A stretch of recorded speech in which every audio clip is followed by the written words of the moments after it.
Hello, friends. Welcome back to Panel Chewing. We are back for issue number 102, Triple Digits. And this is our weekly podcast where we talk about the books we picked up this week. And we end the episode with our favorite of the bunch. We are also reading the Uncanny X-Men run that Chris Claremont did, leading up to the Dark Phoenix saga. That is free to read for anyone on Libby or Hoopla. We invite you to join us on that read. And this week we are discussing issues 130 and 131. With all that out of the way, Jarrod, how's it going? It's going great, Steve. Another pretty decent week of comic reading. Yes. Yeah, I think not too bad of comic reading. A couple of not so great, but nothing terrible. So, you know, the trombone maybe. One terrible this week, but the rest are good. So the trombone will make an appearance at some point. All right. So I didn't have a topic picked out for this week. And I forgot to mention it to you before we started recording, if you had any ideas. But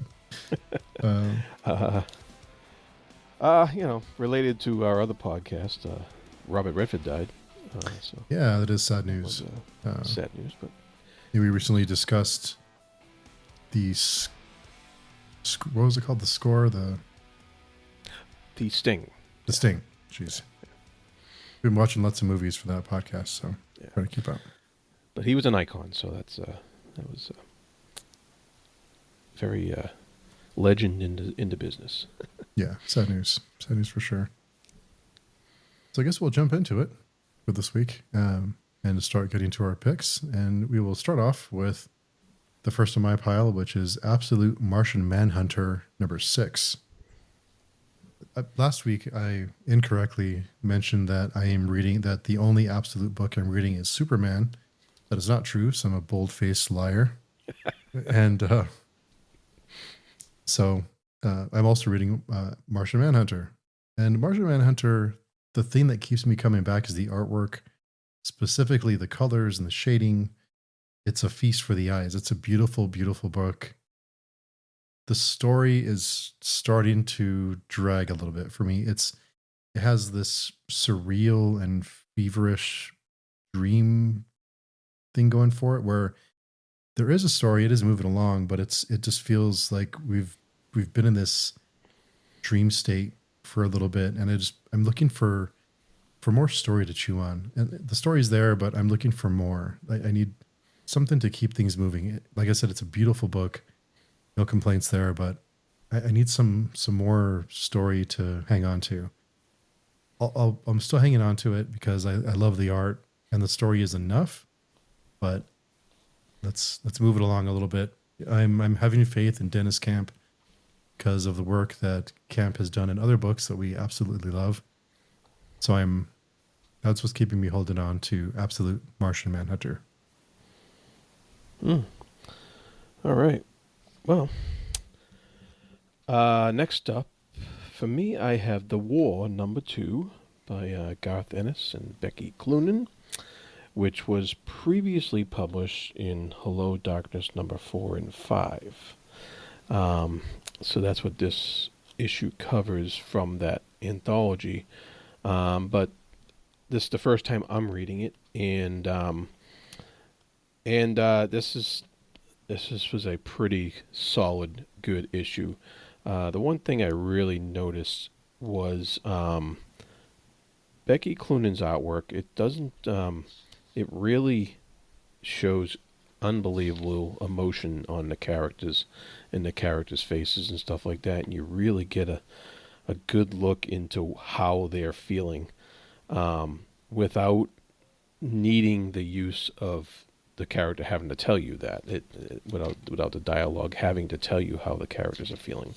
And I really appreciate that in her artwork. Her artworks, it has a simple line style, but it doesn't, and it's definitely not super detailed, but she really knows how to convey emotions through her characters, and I really appreciate, especially in this kind of story where all the characters are extremely stressed, and it's a horrible situation. But the story is so like there's this huge war going on in the world, but it's so internal to the characters that they're portraying here. And the cover's deceiving because the cover gives you this big picture city blowing up and all that stuff. But what you really get here is super intensely personal stories about a few characters, and it's very well done, I think. And it's a pretty good book. I'm glad I'm getting this one.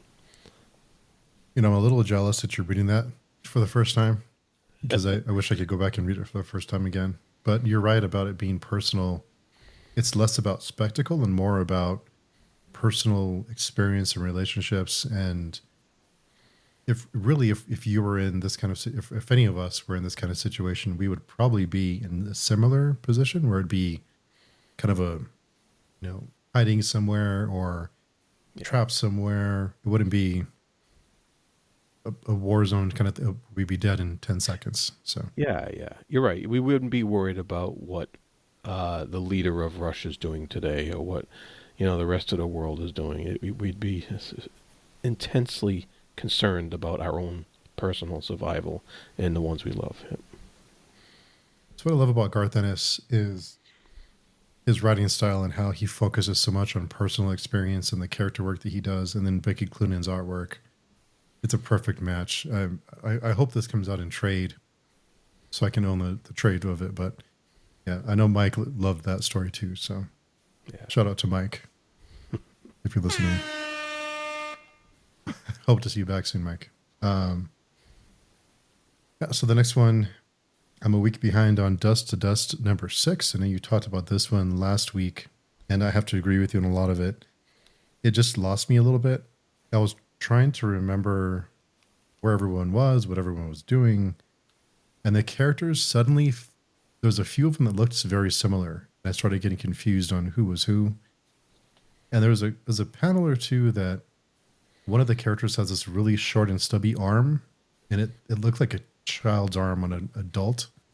It just it threw me off. I don't know why it bothered me so much. It looked really weird. It was, it's a small nitpick, but Yeah. the shading, the artwork is all good. It still has the sepia feel to it, the desert dust bowl kind of thing going. But I don't know, the end of the issue too, just I don't know, it's kind of losing me a little bit. This issue was a little bit of a disappointment, but I'm still sticking with it. This one was a little bit of a letdown. Yeah, is it only a couple more issues, or is it limited, or is it? I think it's 8 issues. Okay, Yeah, so 2 more to go, and it doesn't feel like it though. That's the thing. Yeah, we'll see what the ending brings. For next issue. I'll stick with it just because I want to know that, and I'm hoping that maybe this was just a one-off hiccup in the series, and maybe the rest will be good. Yeah. All right. Moving on to Imperial War Exiles. So last week, I did 2 of these Imperial War books, and I said I'm not going to order any more, not knowing that I already ordered this one. Oh, okay, there you go. And it came in, and I was like, all right, I'll read it. And I read it, and this was the absolute worst one out of the bunch. Oh no. That I've read. And I don't know if that's just because my expectations were already kind of sour on these, but it didn't do anything to subvert those expectations. It played right into this is just a add-on money-making extra crap book. So I was really disappointed. It had Professor Xavier in it, and it had Lilandra, the ex leader of the Shire Empire. Oh, yeah.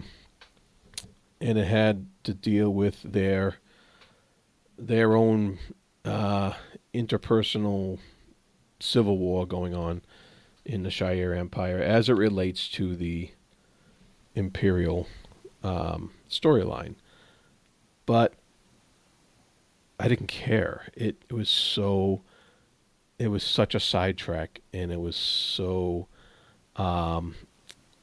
it really just didn't. None of the characters grabbed me. It was just so what do you call that? Chafe or um, just dross. It was just extra. It was just there to. It was just filler. It was all filler. That's what it was. Mhm. That's the word I'm looking for. It was all just filler, and it didn't need to be done. And I now can say for sure I am not getting any more of these. Okay. Yeah, I have a question for you, kind of more more in regards to Marvel, because I know that Marvel is not doing so great. I know DC is doing really well with Absolute Books, and a couple of their other initiatives are doing pretty well. They've been kind of outselling Marvel, I think, on the top charts in the Oh, really? last few months at least. So, do you think Marvel would benefit from an Absolute type of reboot? Hmm. I mean, I'm sure it would garner people's attention. Um, it all depends on what you consider the success. If is absolute a success, um, is that the bar? The standard. Maybe if they could, yeah, if they started over. I mean, if I know they have all these movie projects too coming up, and it's hard to say how that's going to impact any kind of start over or reboot or alternate history type of thing they do. Marvel's had a lot of alternate history type of things in the past, with the whole Heroes Reborn thing, and and Oh yeah. they've done reboots before.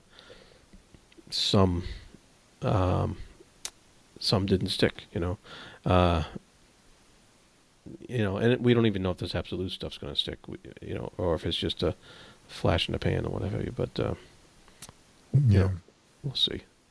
I It, know it doesn't. Batman's doing really, really well. Absolute Batman's killing it. I think the Wonder Woman's doing well too. I think a lot of them are doing pretty good. I'm not sure which one's doing the worst, but I think overall I'd say it was pretty successful. I think in getting people to pick up the books and to try out something new. I would love to see just four or five individual like absolute style reboot books, like Captain America, Wolverine, kind of the mainstays, something like maybe even uh, Black Widow, kind of a mix of different characters and reboot them and have them separate and just start something new with really good creative teams. I'd love to see that. But Yeah, but isn't that what the Ultimate Universe is? Is that yeah, I think the Ultimate Universe, I think it's been around for a while, so it has a different continuity. So we have different continuities. We have the main continuity, then we have the ultimate continuity. So I think it's already getting a little jumbled. So yeah, I guess the ultimate. I know Ultimate Spider-Man was pretty good, and then yeah? I just fell off of it. But When it first started, it was a real hit. yeah, we'll see what they do. I was fortunate to sell my issue number one at a good time. Oh, good. You have to know when to pull the Yeah. ripcord for sure. Uh, all right. I have another one here. The Adventures Oh, of Lumen N number one, and this is from Dark Horse Comics, and it's by James Robinson and Phil Hester. Two comic book names that have been around for quite a while.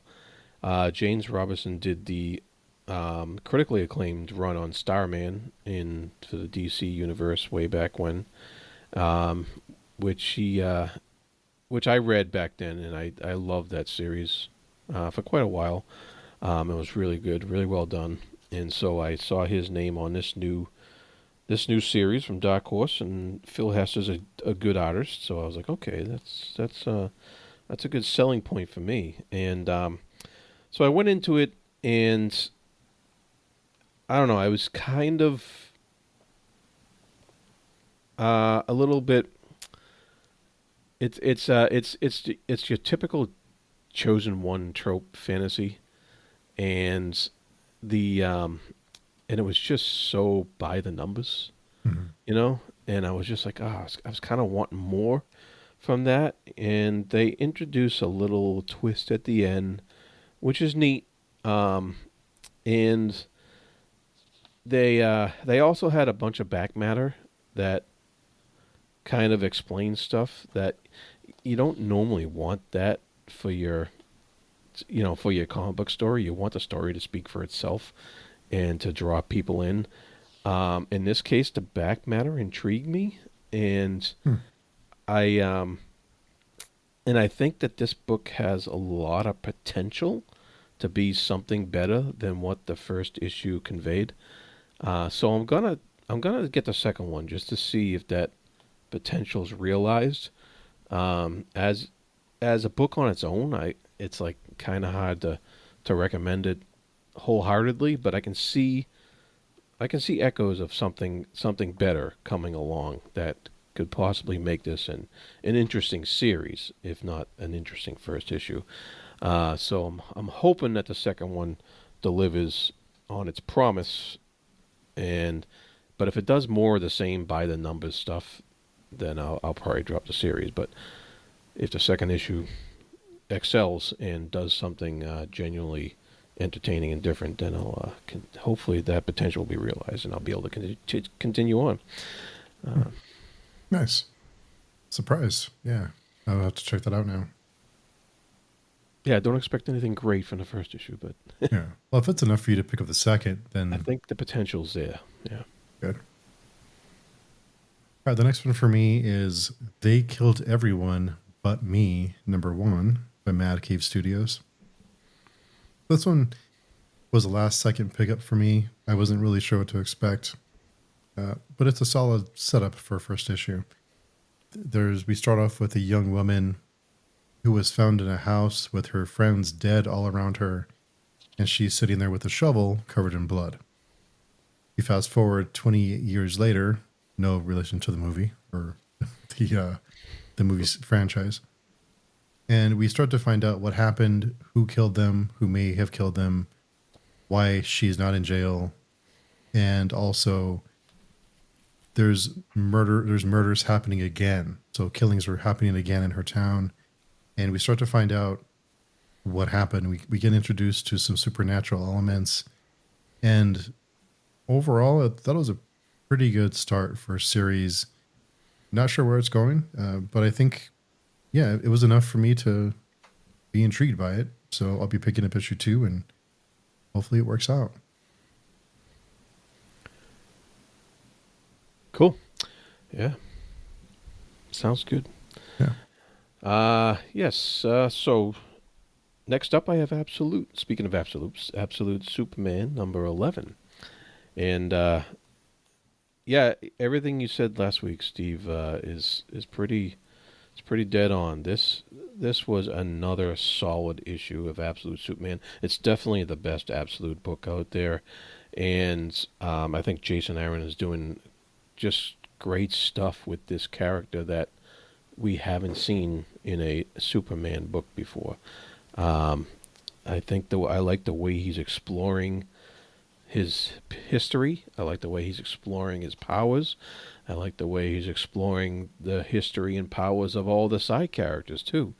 And I think he's doing an outstanding job with the Brainiac character, with the Ra's al Ghul character, with all the supporting characters around them, including even Jimmy Olsen and Lois Lane.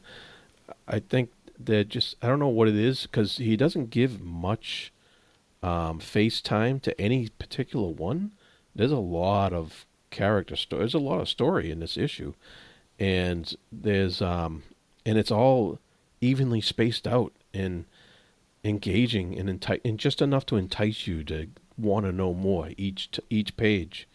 And I just really like this issue. Like, this was almost my pick of the week, because I thought it was just really well done and well paced, and I thought there was a lot of revelation about the Superman character, Kal-El, and his his own personal fortitude and stuff.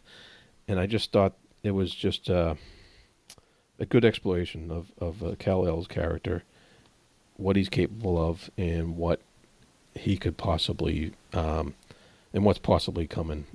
Is it? It left you with, definitely left me with wanting to know what happens next issue, which is always a good sign. And solid stuff.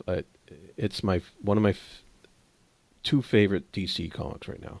This and the New Gods, and yeah, this was good issue. Yeah, I think it's a. I mean, I think we talked about it last week. 11 issues in, and it feels like we've covered a lot of ground, but it doesn't feel like it. Because I think every issue is its own issue, and we have a beginning, middle, and end, and it's enough to keep you coming back. And I love what they're doing with the character. It's by far my favorite Absolute book.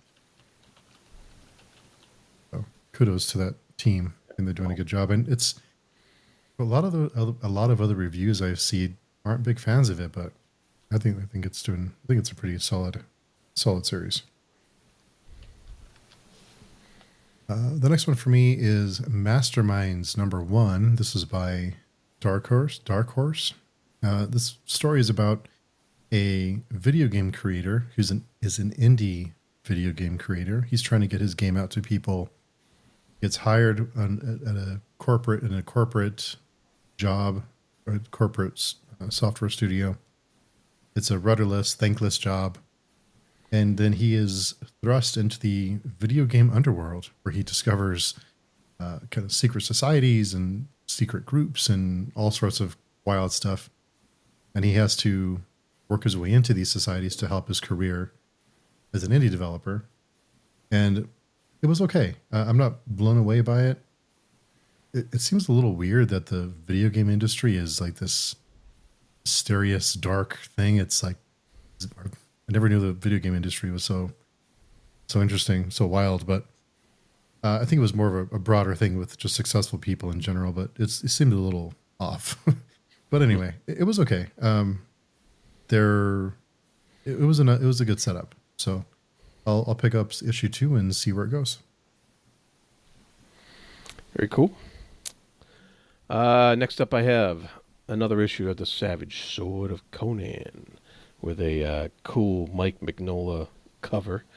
And this particular issue actually is the main story is a sequel to a story in Conan the regular Conan the Barbarian series, issues like 18 and 19, and this is a sequel that takes place like 10 years later after that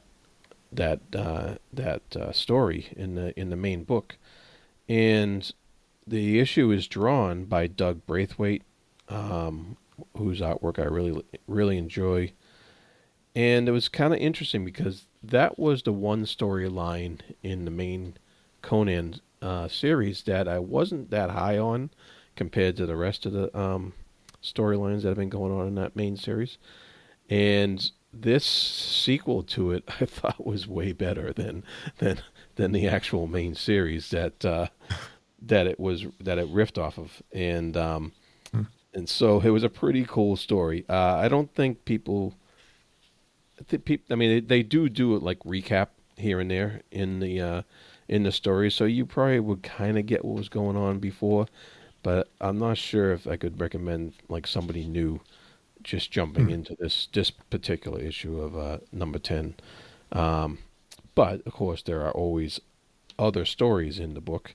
So there's 2 other short stories in here, and one is like a prehistoric story about some of the origins of Set, the serpent god, and his influence on early mankind, cavemen type people.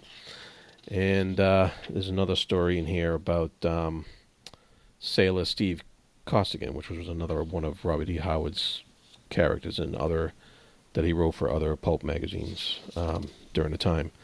So that was kind of cool, actually, because that was it had artwork by Robert De La Torre, who's a fantastic, who's normally a fantastic Conan artist, but he did a different kind of story here. It takes place in like the 20s, and so that was pretty cool. All told, it's a pretty solid issue artwork wise. The artwork's very good, and if you've read previous issues that led up to the main story in here, you'll enjoy the main story in this issue as well. Wow. Solid book. I think it's every week. If it's not your pick, you have lots of great things to say about it. Yeah, I am very happy with the Conan output by Titan Books. Impressive, for sure. It's tough to get that character right in to please longtime fans and people who are familiar with the character, so kudos to them. I couldn't help it.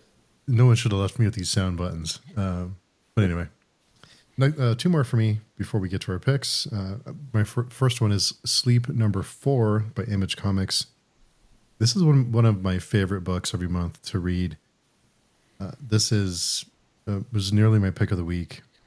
So the setup for this one is that there's a character who has trouble sleeping. There's death and destruction when he wakes up. When he does sleep, there's death and destruction when he wakes up. And he's convinced it's him doing the death and destruction for various reasons. And it's a black and white book, monochrome, but there are certain items that are colored red. And the items that are colored red have significance. I'm convinced that there's some kind of puzzle going on. Something is happening here. It's fun to try and decipher it panel by panel and try to figure out what's going on. So in this issue, last issue, he was convinced it was him. And in this one, he is continuing to panic because he doesn't know whether it's him or not. And everyone around him reacts to him differently in the small town that he's in. But there are so many colors, so many things painted red. And it's fun to try and decipher all these different clues. And I'm not convinced that what a lot of people think is what's really going on. There's something else happening here. There's gonna be a major twist in this story, and I can't wait for it. I'm excited. It's such a fun concept. You find yourself scanning every page and every panel, trying to figure out what's going on. The artwork is fantastic. It has like this cartoonish, like Sunday morning cartoon feel to it. For those of you who remember physical newspapers. But yeah, it's fantastic. It's top to bottom, great book, great series. If you're not reading it, if what I described sounds interesting, please go check it out and support this book. Really, really good stuff. Nice. Last one. I'm sorry, go ahead. No, nice. That's good. Cool. Last one for me. I'm a huge Punisher Max fan. I think Punisher Max is the pinnacle of the Punisher. The Garth Ennis run is legendary. It's one of my all-time favorite runs. So I had to check out Punisher Red Band number 1. So knowing that Punisher Max is my standard, I'm always skeptical going into any Punisher book.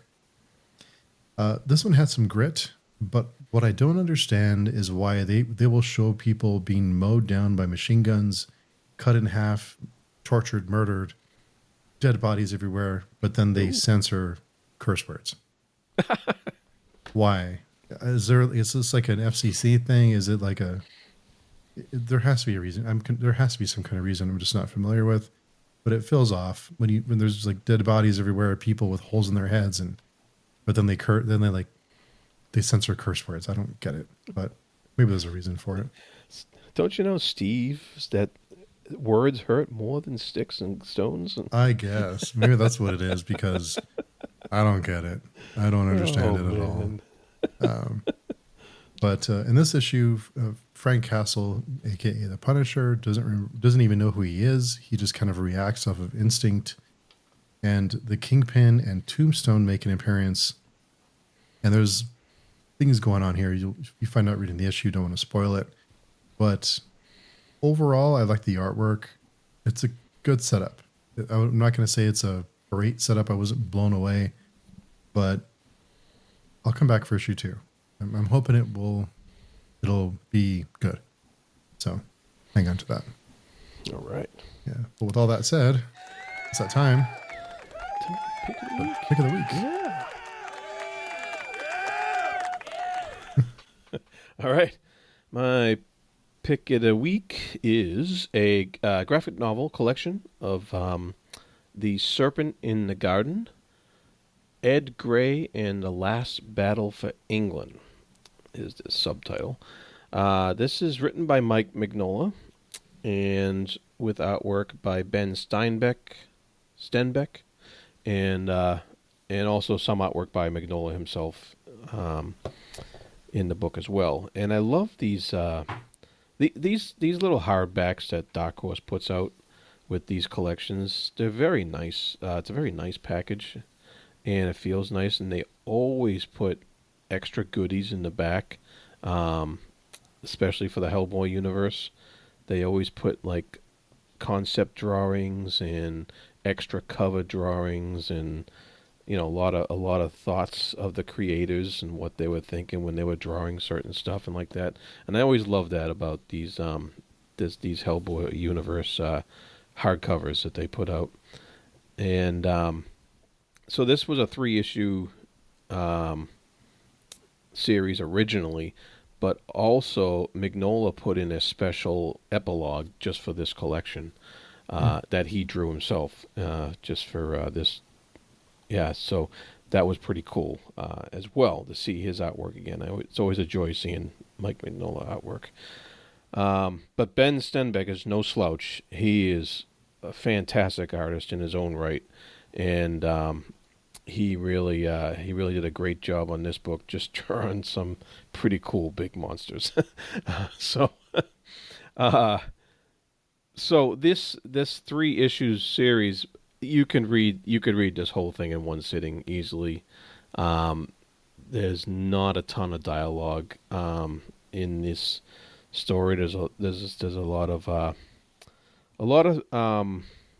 nice static scenes of just poetic beauty, and there's also a lot of scenes of big monsters hitting each other as well, which is what we always love from Hellboy,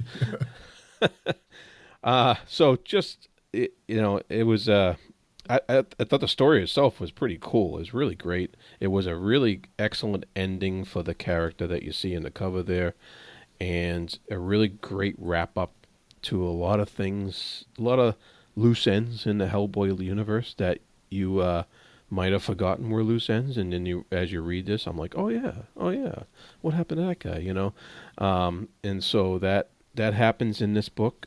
So it is an ending of sorts for a lot of different characters, and Ed Grey had a lot of his own little mini series prior to this this book here, and it's amazing how it all tied back to Hellboy in a certain way, even though Hellboy's been gone for quite a while. Sorry, spoiler alert if you didn't know that. But so I recommend, if you're a Hellboy fan, if you've been following the Hellboy universe at all, I highly recommend it. You'll be lost if you're not, no doubt about it. You'll have no clue what's going on if you're not familiar with the whole storyline. But it was really so well done. Really great.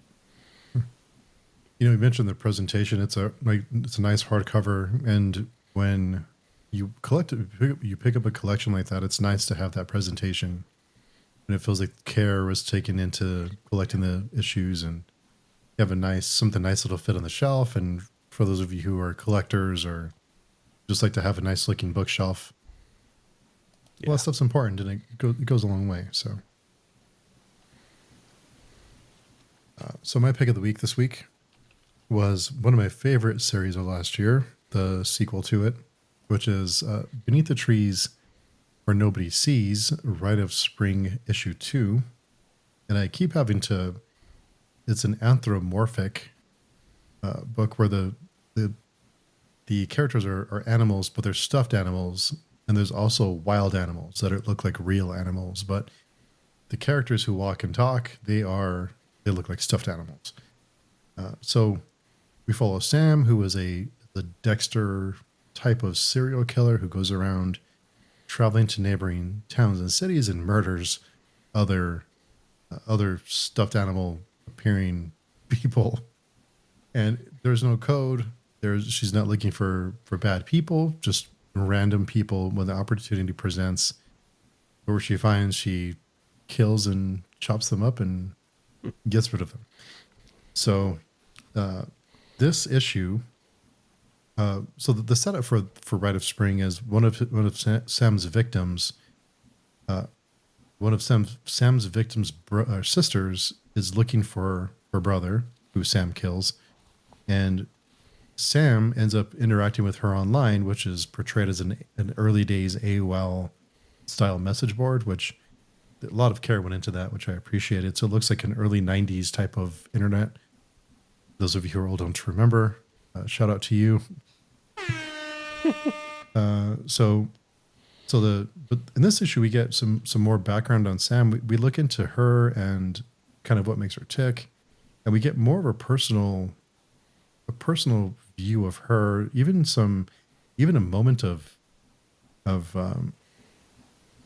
compassion, and she actually has feelings when she sees something happen in the town. So, yeah, overall, I love this series. I love the artwork. The artwork has this colors and color palette of like a kid's book, but you contrast that against one of the teddy bears being a serial killer. I just love it. It's such a disturbing and chilling book in that sense of the word, in that sense of that kind of viewpoint. But yeah, I just love the series. What Patrick Horvath is doing, he writes and draws it.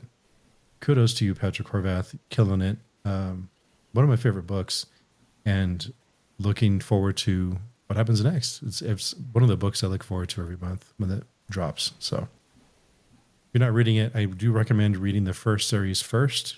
It'll fill in a lot of gaps in Rite of Spring. Nice. Yeah. Yes. Yeah. Those are the picks of the week. And with that, we are moving along to Uncanny X-Men 130 and 131. As I mentioned at the top of the show, if you'd like to read this with us, it can be found on Lippy or Hoopla, and all you need to join those is a library card. You can read along for free. We read 2 issues a week, and we'd love it if you read along with us. We are getting closer and closer, and we have some kind of a couple of introductions in these 2 issues. Yeah, we do actually. Yeah, very, very cool. Issue 130. Yeah, I another couple of banger issues here that we read, and I like how Jean is turning. We're starting to see a turn darker. She's I love how she's her thoughts. We see her thoughts, and she's like, I find some vile thoughts attractive. Yeah. And I was like, oh, okay. Here we go. She's going there. Yeah. and this was when, the Jason Wingard's, of course, messing with her mind and thinking she's getting married to him and stuff like that. And that was a little creepy. Yeah. It was it's creepy, but Jean wasn't all that creeped out. She's kind of digging it a little bit. So yeah, that was very interesting stuff there. Which, and then eventually we get the introduction to the Black Queen, and that's when they're in the disco, and Jason Wingard is she ends up kissing this guy, and poor Scott's like, "What are you doing?" Yeah, the look on his face, and he's going from like a wedding to a what's going on here? What do you Yeah, that was great. Yeah, that was awkward. They're supposed to be meeting this new mutant, and there's his girlfriend kissing it up with another guy. I was like, poor Scott. Yeah, that was a little creepy. Yeah. So then, and we get introduced to Dazzler. We had the White Queen, we had the Black Queen, and now we get the Disco Queen. Yeah. in in Dazzler, and I don't know. Her character doesn't really do much for me. I don't know about you, but I'm just like, okay, she dazzles people with light and stuff like that. They said the Cerebro machine told them she was a powerful mutant, um, and I guess I don't really remember how that all works out in the future. She's always just been like a side character to me that never really grasped my attention all that much. I don't know about you, but Kind of a goofy setup for a character. The whole disco thing and the whole when they relate characters to music or to like a rock band, it just kind of goofy. It just never did anything for me. yeah, and it never ages well when they do that. No, You know, it's very of the time. yeah, absolutely. But it was more importantly, it was the stuff that was happening around that whole event. It was more of a setup for Jean to be, enticed to the dark side, so to speak. Yeah, the Black Queen. That was kind of cool. Yeah, And then that was very cool. then we get the White Queen, the other side of it. Yep, and so yeah, then I love all the stuff with Nightcrawler outside and him getting the phone call from Kitty Pryde. I thought that was great, and that that sequence of events that led up to them meeting up to the White Queen eventually in the next issue in 131 in Chicago, and one of the greatest lines out of that issue 131 that I remember. I actually remembered this from when I read it a long time ago, is when Jean tells the White Queen, "I understand you call yourself something of a telepath," and she kind of does it in a very Demeaning way. yeah, and of course she has that dark Phoenix look that she's starting to get now when she's pissed off and about to use some real power, so pretty cool. That was cool. Yeah. Yeah. The Kitty Pryde stuff I thought was pretty neat. I know Kitty Pryde is another one that she's had her moments, but I don't think she's ever really been a major. I think she's had more exposure, more stories around her than Dazzler has. I think, Yeah, pretty safe to say. But I thought that was kind of cool that she helps them all escape, and she has her moment of, kind of figuring out a way to free Storm and Colossus and Wolverine. yeah, yeah. Kitty Pryde becomes, I think, more of a player than Dazzler ever did. Yeah. I mean, even at the end of the issue, she's like, "All right, see ya," Yeah. Okay. And I think the readers were like, "Yeah, okay, see ya, whatever." Yeah. Bye. But Kitty Pryde, I think, turns into quite a character. She has a lot to do with upcoming storylines with Sentinels and even with Wolverine. Kind of takes her on. She's like a mentor. He's like a mentor to her later That's on. right. Yeah. And then she goes on to help form Excalibur. Oh, that's right. I forgot about that. Yep. Yeah. With Captain Britain, and goes on to a whole thing with that because she eventually gets that pet Lockheed, the dragon there. That's right. I forgot about that. Yeah, she did form Excalibur. Yep. Just- So yeah. I find her I find her to be a good character. I like Kitty Pryde. Yeah. She has that innocence, but still finds a way to come through big for her friends. So Yeah. So another couple of fun issues. It's obvious to us now, I think, that one of the lines in there was, "There is a dark side to the Phoenix that could consume her." It's like, yes, we know that. well, we'll see. But Yeah. I'm sure at the time when it came out that was kind of a necessary part of the storytelling. It's neat to see the breadcrumbs now, or kind of the setup, or how they went about it. I think it's really cool to see that. Now, and I think you mentioned before we hit record about the amount of exposition on one of these books versus, and we've talked about this before, but it's still, I think, to see kind of the word count on these books versus the newer books, I don't think it's close. Yeah. not even. Today's comics are definitely more, I don't know, decompressed, I guess. Yeah. And there's a big difference. Not that either one is good or bad. It all depends on if the story's good and you utilize this style well, then it's going to be entertaining, and the same vice versa, So it all depends on your personal taste. Yeah, exactly. Yeah, fun stuff though. I think it's the artwork. I know we say this every week. Yeah. Someone out there is going, "Oh, again," but Again, yeah. the artwork is so good. I love the artwork. It's classic. It's timeless. It's not. It doesn't have like a.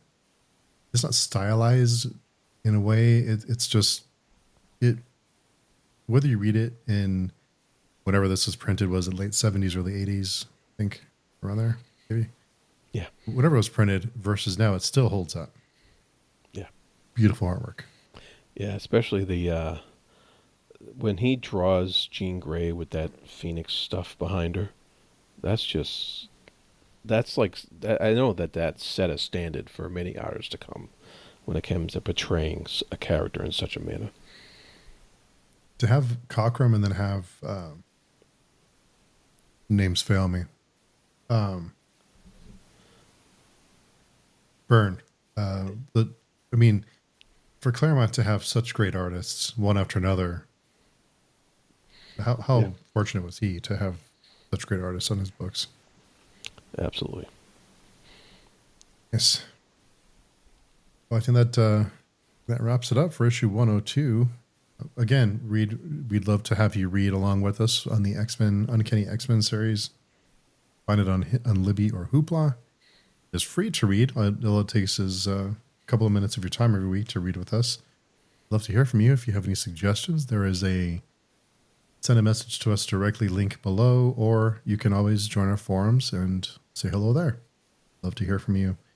Any feedback you have, and I'll appreciate any comments.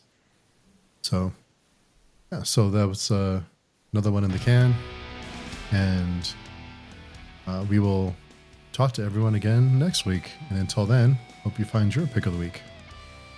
Bye-bye.